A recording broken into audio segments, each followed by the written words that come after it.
Vamos lá, meus irmãos, continuando aqui, nosso 8º dia de aula de Psicologia Pastoral, é o último bloco, as nossas aulas estão sendo gravadas. Então, minha irmã, agora, pastor Johnny, leia para nós, pastor. Na próxima reunião da sua igreja, a gente leu há pouco, né, sobre as mudanças, ou como elas ocorrem. É claro, o que mais queremos é mudar para melhor, nunca para o pior, mas Deus, ele deixou para nós a Bíblia, deixou a comunidade dos santos como um lugar muito favorável às boas mudanças, né? Então, leia para nós, pastor Johnny, por favor. Pois não. Na próxima reunião da sua igreja, peça aos membros que declarem o que pensam sobre como as pessoas mudam e encoraje-os a usar ilustrações pessoais de mudanças que têm ocorrido em suas próprias vidas no último ano. Obrigue-os a apontar exatamente o que foi responsável pela mudança. É muito provável que você ouça uma porção de clichês surrados sobre o poder de Deus e de sua palavra, que quando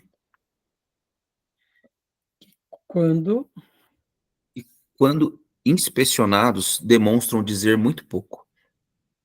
Não temos realmente uma ideia clara sobre as soluções para os problemas das pessoas que possamos traduzir em estratégias específicas para ajudá-las. Joia, dá uma pausa aí, por favor, pastor. Lembra que eu falei que eu ia pegar aqui o livro do Meyers? E aqui temos um capítulo maravilhoso, meus irmãos, sobre as terapias. As terapias. Eu sei que a igreja, ela é um lugar terapêutico. E a palavra de Deus, ela nos impele ao mesmo tempo crer em Deus, mas termos essa fé em Deus baseada em atos e em fatos. Ou como disse Jesus lá no Sermão do Monte, quando ele conclui sobre aquela linda mensagem sobre o prudente e o insensato, que aquele que ouve a palavra e pratica será comparado a alguém que é prudente porque constrói a sua casa sobre a rocha. E aquele que é insensato, ele é insensato porque ele ouve, mas ele não pratica. Vem a chuva sobre ambos e uma só dessas casas se põe de pé. A comunidade dos santos é esse lugar, de fato, onde ela é terapêutica, porque ela é espirituosa, mas ela nos leva à prática. Por isso que aqui, quando o autor ele diz muito bem sobre os nossos clichês de mudança, são clichês porque muitos de nós ficamos apenas na primeira parte, que é a parte da fé. Podem ver a quantidade de pessoas desigrejadas, a quantidade de pessoas que creem em Deus, mas não vão a uma igreja ou não vivem. Quando nós começamos a introjetar essa verdadeira fé, que é baseada numa fé, mas também baseada em obras, como diz Tiago, a fé sem obras é morta, não porque as obras é mais importante, mas porque elas validam para nós, isso remete à ideia do quê? Daquilo que a gente vai aprender e vai aprender muito nas terapias. Por quê? Todo terapeuta, seja um psicólogo, um psicanalista, um psiquiatra, ele vai tentar levar o ouvinte ou o paciente ao quê? A um novo comportamento, a uma nova percepção, a uma autoavaliação. E aí daí que surgem as terapias. E aqui é fantástico esse capítulo 16, que ele vai falar muito sobre a história do tratamento dos distúrbios psicológicos que são feitos por meio do que? De terapias, onde a pessoa vai sendo lapidada, conduzida até um processo de cura, ou pelo menos de melhora. É claro, temos aqui aquelas questões mais complicadas, que são aquelas pessoas que nascem com certos problemas, ou com ausência de certas químicas, e aí eles precisam ser medicados, mas eles também melhoram. Então, as terapias são muito importantes, as terapias são muito funcionais, e podem notar que a terapia, geralmente, é uma atitude mais de fora para dentro.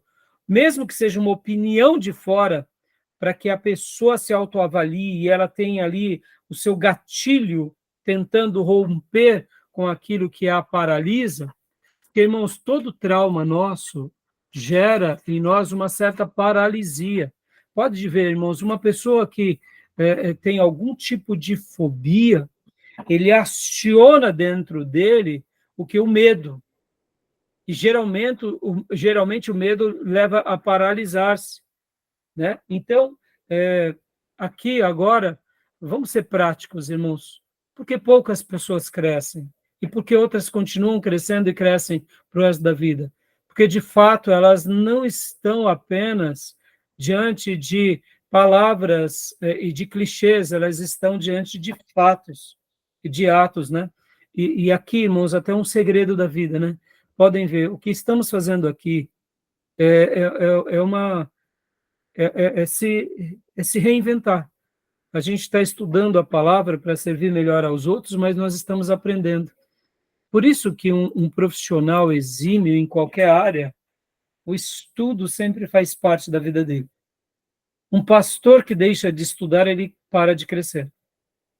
Eu me lembro que eu era novo na igreja e o meu professor de seminário, depois ele se tornou pastor e hoje pastor Maurício, ele se tornou líder da Convenção Batista Nacional e ele também se tornou por várias vezes presidente do seminário. Ele dizia, Rai, um pastor quando ele deixa de ler, ele não se atualiza mais.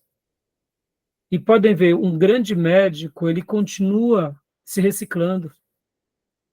Um grande psicólogo, psiquiatra, ele continua ali desenvolvendo as suas teses, ele continua crescendo. E por que nós, como povo de Deus, muitas vezes se damos por vencidos que já aprendemos tudo? O que é isso senão uma arrogância? E quantas são as pessoas que estão presas nos seus clichês e até mesmo nas suas fés ingênuas e até fés, eu diria, limitadas e boas, achando que Deus vai fazer aquilo pelo qual somos nós que temos que fazer. E dentro da questão de um tratamento, mas eu diria, de problemas emocionais, na grande maioria das vezes, somos nós que teremos que romper com os obstáculos. Irmãos, a igreja contemporânea, ela tem transferido tudo para Deus, como que se Deus, no momento em que passássemos a crer nele, fizesse tudo na nossa vida. E isso não é uma verdade, porque as escrituras nos mostram que Deus faz infinitamente mais do que pedimos, pensamos, sonhamos, oramos e etc e tal. No entanto, esse Deus criador nos deu responsabilidades, nos deu limites. E até voltando aqui para uma ideia também aqui do próprio Augusto Cury, na palestra dele que vocês terão que ver, porque faz parte aqui de um material extra valendo nota, quando ele começa a falar sobre por que os nossos cérebros eles dão pausa, por que a gente se esquece. Puxa, eu achei fantástico. Ele disse assim que o cérebro dá pausa para preservar a mente. Já que temos muitas vezes uma mente ou uma síndrome de pensamentos acelerados, e nesse momento em que vivemos de tecnologia e de conhecimento e de internet, a gente não desliga, irmãos. Pode ver. A gente não dá pausa. E a ausência dessas pausas vai nos viciando na tecnologia, ao ponto que a gente não consegue parar. E o nosso cérebro fica tão agitado que é como se em alguns momentos a gente passasse por várias informações e não retesse nada. E por isso começamos a esquecer. E aí o próprio Augusto Cury fala sabiamente que a organização dos dados é o fator determinante para o cérebro criar mais e criar melhor. Em outras palavras, quando eu tento controlar os meus pensamentos, saindo dessa síndrome de pensamentos acelerados, e dou uma pausa, de propósito, e vou concentrar melhor aquilo que realmente importa para mim, e vou para para um momento ali de aprendizado mais seleto, eu absorvo melhor, eu aprendo melhor. Por quê? Porque eu foco. Pode ver, irmãos, hoje nós estamos com esse momento em que a gente foca tudo, e quem foca em tudo, não foca em nada. Quem está inserido em muitas coisas, não está inserido em praticamente nada. E dessa forma, a gente acaba não retendo algo, ou não retendo melhor o conhecimento. Por isso, não introjetamos aquele conhecimento e não aprendemos.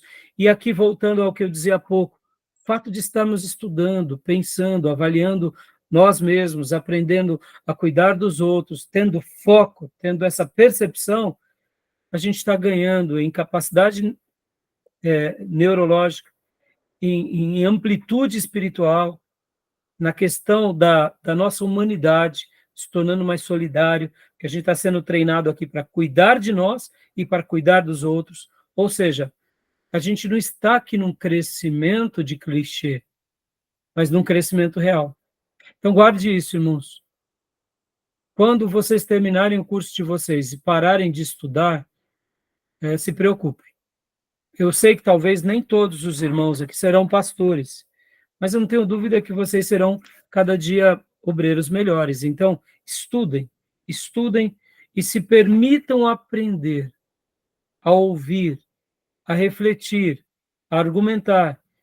E peçam sim para que vocês tenham sempre auxílio externo. Lembra do que eu disse do meu amigo, que no último bloco eu falei que ele sonhou comigo? Meus irmãos, eu não precisei nem falar muito da minha vida para ele. Ali eu vi Deus usando a vida dele. Eu tinha visto e estado com esse amigo há 2 anos antes. Ele sonhou comigo do nada. O que era, senão o cuidado de Deus? Eu poderia dizer para mim, não, eu estou muito ativo, eu preciso fazer mais coisas. O que eu fiz quando eu vi o sonho dele? Eu lembro como hoje. Eu falei, meu Deus, eu não estou descansando direito, preciso descansar. Eu não estou treinando bem. O que eu fiz? Eu parei com as coisas que eu tinha feito, pus o meu tênis e fui caminhar. Fui tomar um pouco de sol, fui andar um pouco, espairecer. Percebam, irmãos, parece bobeira, mas essas pausas nos trazem para a vida real, né? Por isso que algumas atividades que a gente vai fazendo, a gente se reorganiza melhor, né? Eu, graças a Deus, do começo do ano para cá, com alguns percalços, desde essa época, eu procurei pôr em prática, né? E principalmente depois da virada do ano, né? Já estamos no mês 6, dei uma pequena pausa há um mês e pouco atrás, mas eu estou voltando aí para as atividades físicas, porque esses dias mesmos, há 2 sábados atrás, eu fui dar a minha caminhada e fui ouvindo um psicólogo, um psiquiatra, aliás, um psicanalista, que eu até recomendei aqui para vocês o podcast dele, chamado Rádio Freud. Meus irmãos, que delícia foi fazer um período de treino ouvindo um profissional da área de saúde, ele contando a história dele, ele falando sobre Freud, como foram as descobertas de Freud. E então isso daí me enriqueceu tanto. Isso só me faz querer aprender mais sobre o tema para poder cuidar mais de mim, do meu lar e automaticamente das ovelhas que estão ali ao meu dispor. Então, voltando aqui, a terapia, ou seja, o processo de se ajustar e de se colocar à disposição de alguém para aprender com esses alguém é muito importante, tá bom? Então, beleza? Querem fazer algum comentário? Pastor Johnny, por favor, continue lendo para nós, em minha opinião, por favor. Vamos lá. Em minha opinião, nossa falha em articular o modelo de mudança está diretamente relacionado à nossa compreensão confusa e superficial das pessoas e de seus problemas. Não realizamos um trabalho muito bom de ajudar alguém a superar a depressão sem antes compreendermos por que a depressão existe. Precisamos ter uma ideia clara do que está acontecendo dentro das pessoas antes de tentar fazer com que elas confiem nas direções que sugerimos. Os conselheiros, muitas Só uma vezes... pausa, pastor, por favor. Esse ponto aqui, irmão, sobre a depressão, deixa eu só fazer um comentário para vocês. Eu sei que quem nunca passou pela depressão acha que a depressão na vida do outro, ainda mais no contexto da igreja, é atribuído a demônios, mas não é, na sua grande maioria das vezes.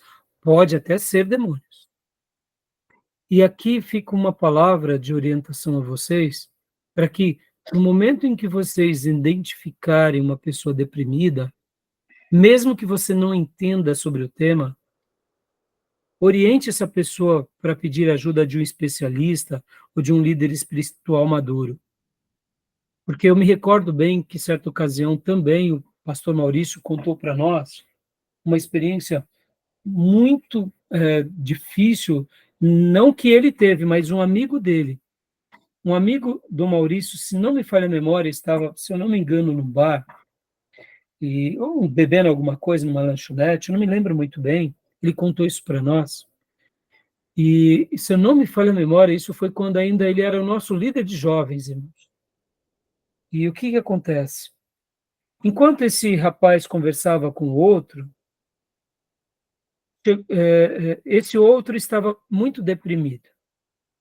E os dois ali estavam bebendo, e aquele que estava deprimido estava falando, essa vida é uma droga, essa vida não vale nada, essa vida, sabe, dá vontade de dar um final na vida, né, em tudo, se jogar do viaduto, se jogar na frente de um carro, porque... E ali começou a vomitar, e esse outro rapaz, que era um jovem, estava bebendo, ficou ouvindo ali, mas tratou com desdém o caso do outro.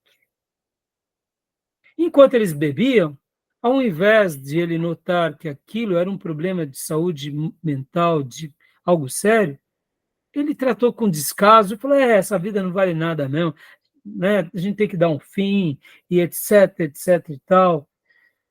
E você quer fazer isso, vai lá e faz, né? E ao invés de notar que a pessoa estava ali pedindo ajuda, porque, irmãos, guarde isso, muitos gritos das pessoas e muitos comportamentos das pessoas é uma atitude pedindo ajuda, viu? Vocês já notaram que sempre chega alguém na igreja, fulano, irmão, chamando a atenção de todo mundo no meio do culto? O pastor muitas vezes fica até inquieto, falando fulano mal educado, e de fato é mal educação mesmo. É uma pessoa que tem um problema dentro dela, talvez de afirmação, e ele precisa chamar a atenção de todo mundo para ser notado. Existem casos, a psicologia, por isso que quando aquele termo, né, que virou clichê, Freud explica, porque ele explicou muita coisa mesmo. Freud foi esse cientista, esse médico, médico das emoções, médico de fato, que ele era médico mesmo, e depois esse doutor tão exímio que conseguiu notar e pôr no papel certos comportamentos que as pessoas tinham, que muitos de nós não temos.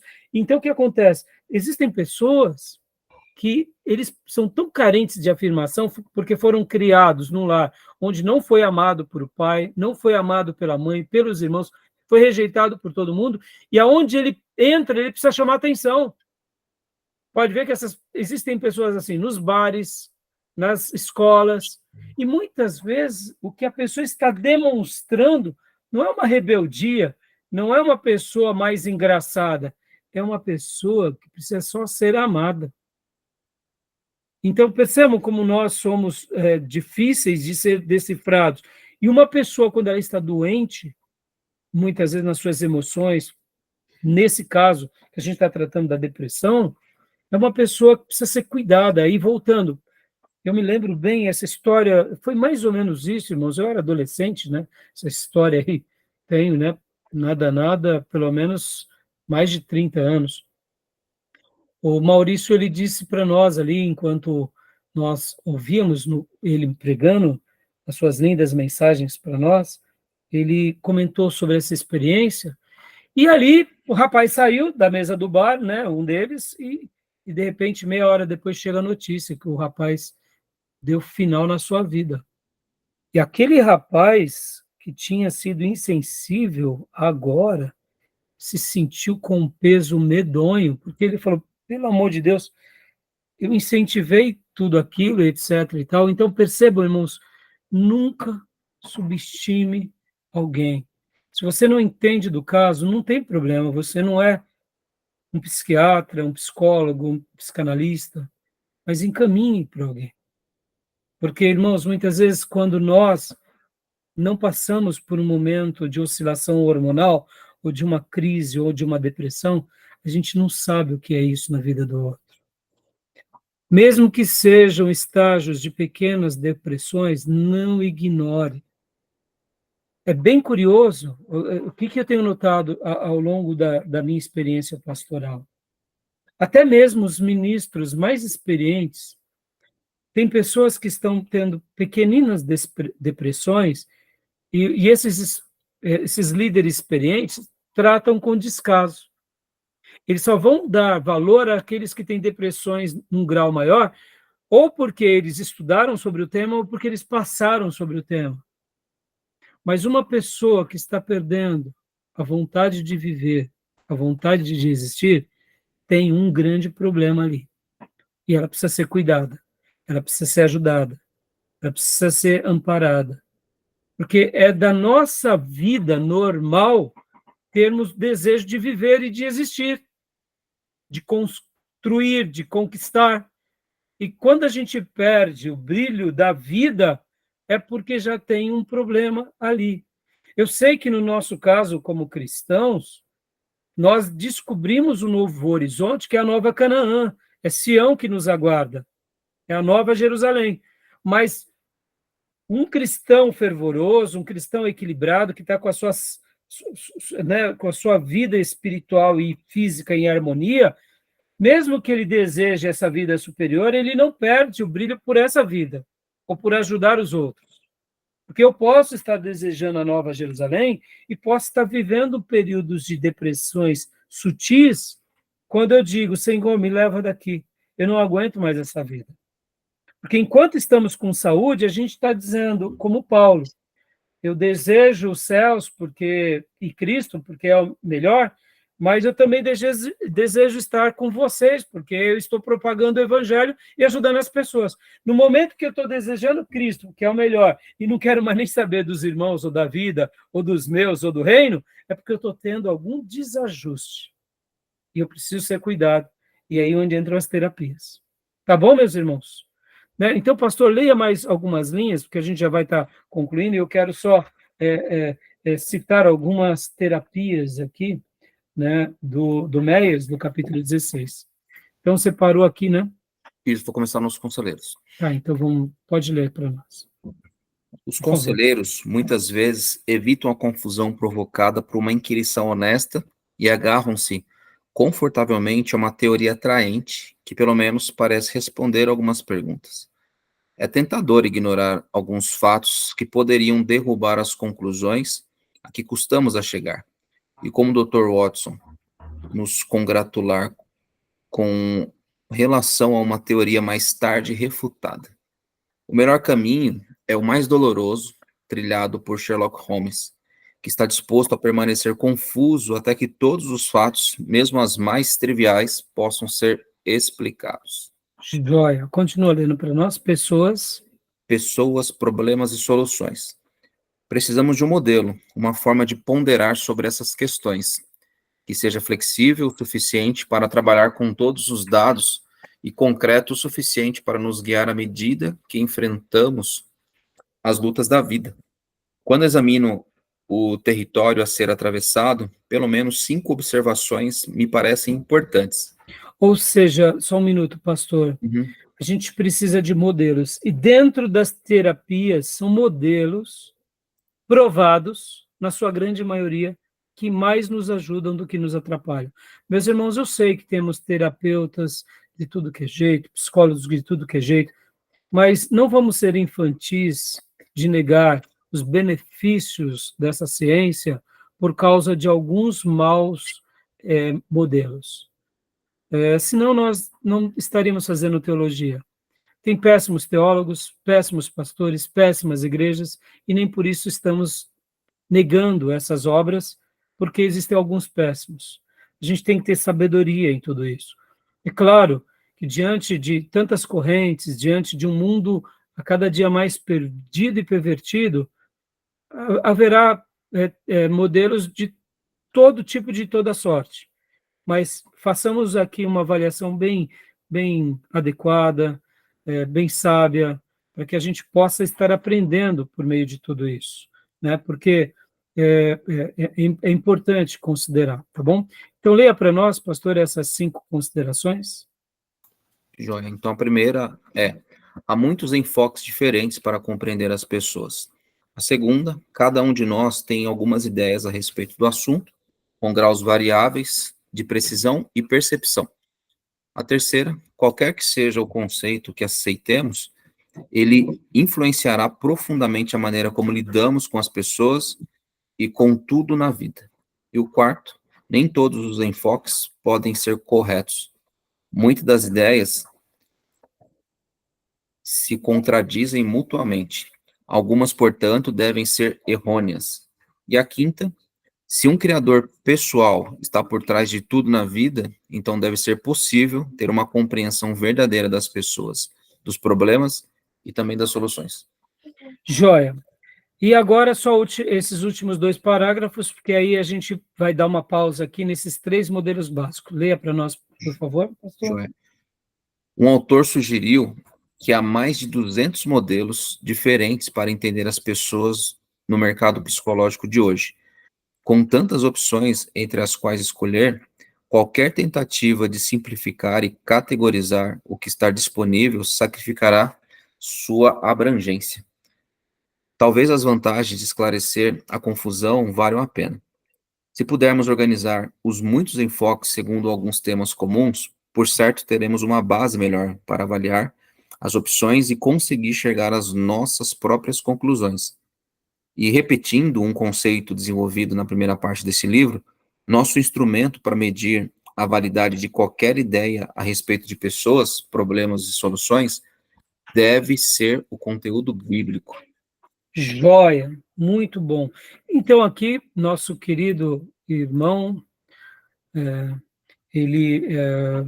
Larry Crabb, Laurence Crabb, ele vai dar aqui as diretrizes, e nós, claro, acreditamos na Bíblia como fator determinante para nos conduzir, mas sem desprezar a ciência.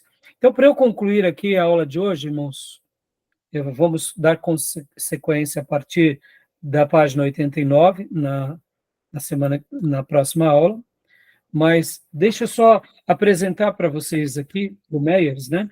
Algumas terapias. Eu não vou ler tudo, porque são muitas páginas, mas olha só que interessante. Quando ele fala aqui no capítulo 16, as terapias psicológicas.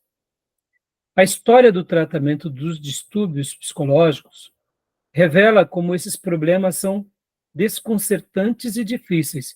Podem ver que aqui, nós acabamos de ver, que há mais de 200 modelos de tratamentos. Ou seja, como que a gente pode saber qual é o melhor?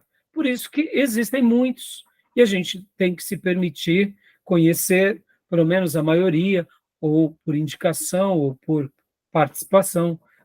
E aqui, continuando, esses problemas são desconcertantes e difíceis. Podemos agora determinar com certeza a composição química da atmosfera de Júpiter, mas na compreensão e tratamento do que está muito mais próximo, ou seja, os distúrbios psicológicos descritos no capítulo 15, apenas começamos a realizar um progresso real. Considero o seguinte, que nos 2.200 anos desde que Aristóteles calculou corretamente a circunferência da Terra, temos mapeado o firmamento explorando o sistema solar, reconstruindo a história básica da vida em nosso planeta. E aqui ele vai mostrando o seguinte, irmãos, olha a complexidade que é a vida. A gente pode até mapear várias coisas no que se diz respeito à ciência, e mesmo assim, é muita teoria. Ainda não chegamos lá, em Júpiter, mas temos uma noção precisa, ou praticamente, mas já da nossa experiência dos distúrbios, Essa ciência tem sido estudada com mais exatidão aí nos últimos 100 anos. Ou seja, somos um bebê nessa questão. E aí ele continua, enquanto isso, tratamos os distúrbios psicológicos com uma surpreendente variedade de métodos, agressivos e gentis, atribuindo buracos na cabeça, dando banhos quentes e fazendo massagens, encarcerando, sangrando ou arrancando o demônio das pessoas, colocando-as em ambientes ensolarados e tranquilos, dispensando drogas e choques elétricos, e falando sobre experiências da infância, sobre sentimentos atuais, sobre pensamentos e comportamentos e desajustes. Aqui ele está dando ideias das tentativas e erros. Por isso, quando a gente olha até para a história das terapias, a gente não pode ser tão severo, irmãos. Pense vocês, há 100 anos atrás, quando as pessoas estavam ali no centro de psiquiatria estudando uma pessoa. Era muito complicado, era muito complexo. Depois de 100 anos, se chega a várias conclusões. Por exemplo, vocês sabem que esses centros de sanatório, como era chamado, Juquiris, né? Num primeiro momento... Em Minas tem um que é histórico pra caramba. Não entendi.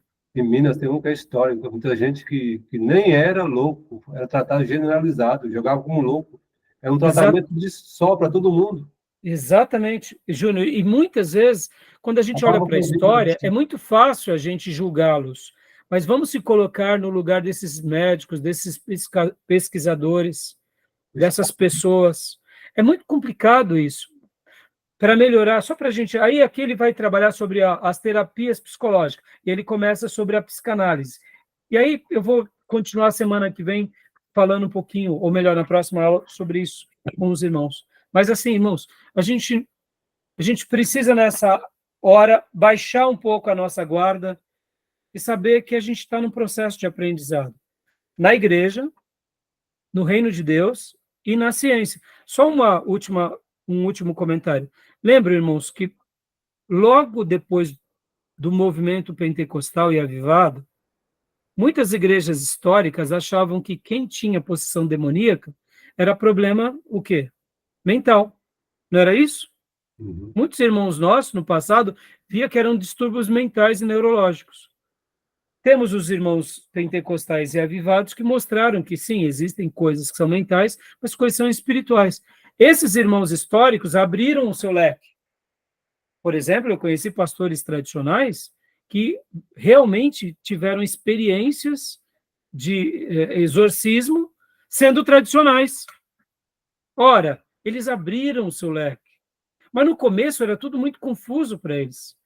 E por que vai ser tão fácil para nós hoje ao lidarmos com essa ciência? Ao passarmos como um paciente pelas experiências desses profissionais. Então, fica aqui, né, as minhas palavras para que a gente possa crer em Deus, sim, saber que a igreja é um lugar terapêutico, sim, e saber que Deus sempre terá o melhor, mas, ao mesmo tempo, a ciência e os métodos que estão sendo estudados, pessoas que estão dedicando as suas vidas para a saúde emocional, elas devem ser respeitadas por nós, porque elas estão ali a serviço de tentar ajudar-nos a compreender melhor a nós mesmos, a nossa história, a nossa vida e, quem sabe, ajudar o maior número de pessoas. Tá bom, meus irmãos? Okay. Tranquilo? Esse é um assunto muito vasto, meus irmãos, e a gente poderia ficar aqui meses, né? Estudando sobre o assunto, tá? Então, tenham paciência conosco e que espero que a gente possa estar aprendendo cada dia um pouquinho mais, tá bom? Hoje, a nossa 8ª aula, teremos mais 2 aulas ou 2 dias de encontro e a gente fecha esse bloco para a glória do Senhor. Tá bom, meus irmãos? Alguma dúvida, alguma pergunta? Tranquilo. Tranquilo? Tranquilo. Então, tá bom, meus irmãos. Qualquer coisa, me procurem no nosso WhatsApp, mandem as perguntas lá, ou me chamem no pessoal. A gente está aí para poder tentar ajudar os irmãos, né, naquilo que a gente vai aprendendo, também como um aluno. Okay. Tá bom? Beleza. Então, meus Combinado. irmãos, querendo Deus até quinta e com as minhas ovelhinhas até amanhã no nosso culto de oração, em nome de Jesus. Beleza. Shalom. Tá, meus queridos, Deus abençoe. Graça e paz. Amém. Para todos, graças e paz. Amém. Graças a paz. A paz a todos. Boa noite. Boa noite. Deus abençoe, meus irmãos. Boa noite, meus irmãos.